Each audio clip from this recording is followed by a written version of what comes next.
is exactly what you are going to do in every single month until your GCSE exams, and at this point you do not have any time to waste, and I am not about to waste any more of it, so without further ado, let's get on with it. Trust me when I tell you that you might want to save this video for later. First things first, February. You want to focus on creating these revision resources. Your future self will really thank you for this. What do I mean by this? I mean your flashcards, I mean your cheat sheets, I mean anything that your future self can just reach for when she is trying to revise. Make it now, particularly those flashcards. And the reason that I say this is because creating revision resources is much more passive than actually using them. However, it is still a form of revision, especially if you are actively engaging with the content. So if you are creating some flashcards for osmosis, instead of just having AI come up with some questions for you, make sure you're coming up with these questions for yourself and coming up with the answers yourself. This is a lot more active. This actually pushes your brain so that you are revising while you're creating your revision resource. March. The majority of people do have mock exams in March,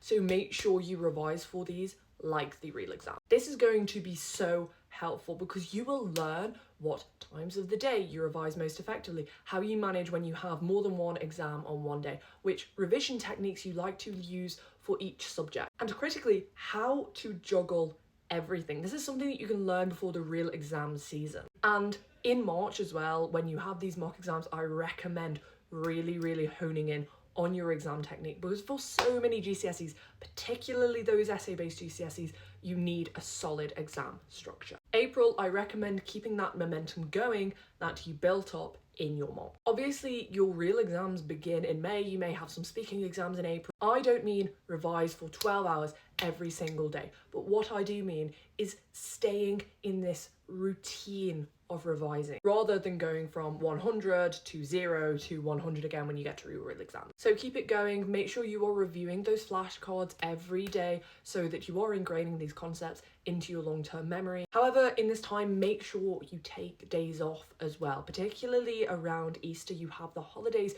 Don't just work because you will burn yourself out. May is when your real exams begin. You really want to get into the routine of revising, but sustainably revising. Once again, if all you do is revision, you are going to burn out. How are you going to manage this with sports, with seeing friends? So I'll tell you what I did when it was my exam season. I took every Friday off after school because, well, it just made sense. I would go out with my friends and I would usually play sports. So I used to play badminton like 5 times a week. I cut that down to once when I was doing my exam. Sometimes twice, to be honest, but critically not cutting out seeing my friends and not cutting out on those sports.